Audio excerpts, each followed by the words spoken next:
Right back. Another example I wanted to bring up of the way Chuck Colson sort of selects the parts of the truth that he likes is when he talks about slavery, and he talks about how many Christians were involved in the abolition movement, which again is true, but it's not the whole story. Colson glosses over the Christian role in preserving the institution of slavery when he says, "It's true that some Christians have been hypocritical about slavery, condoning it for too long, and the record of the church is not without blemish." Blah, blah, blah. No.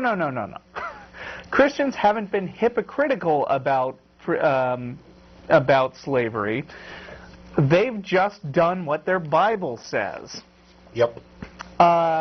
In fact, if I can give an example, I looked up a quote from 1856. A guy named Reverend Thomas Stringfellow, a Baptist minister from Culpeper County in Virginia, wrote an essay called A Scriptural View of Slavery. He said, quote, "Jesus Christ recognized this institution as one that was lawful among men, and regulated its relative duties. I affirm then, first, and no man denies, that Jesus Christ has not abolished slavery by a prohibitory command, and second, I affirm he has introduced no new moral principle which can work its destruction." Hey, you know what? He's right. Yeah.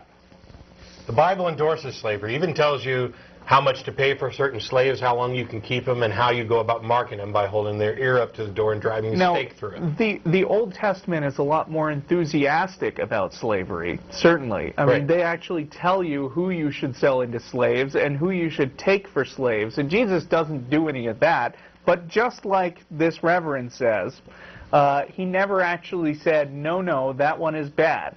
I mean, it's not like the God of both the Old and New Testaments was shy about telling people what he thought was bad.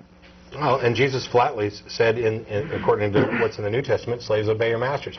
The new generation of Christians living in a world where slavery has now rightfully been abolished get this kind of anachronistic view of the New Testament, and they spin it to say what they now understand. Right. And so that passage about slaves obey your masters becomes, well, he was talking about, servants, not people who were actually owned. No, I'd say this, obedience, not really that important. If you're a servant, you've got a job to do, you do it, and if your master, which is a really odd word to use with a servant, orders you to do something, you're a free person and you don't have to obey. There's no reason why the supposed loving God of the universe would order servants to obey the people that are employing them. That's insane. That's spin. It's anachronistic. Your Bible supports slavery, never denounces it. Don't pretend like it does. You're a liar. And so what Chuck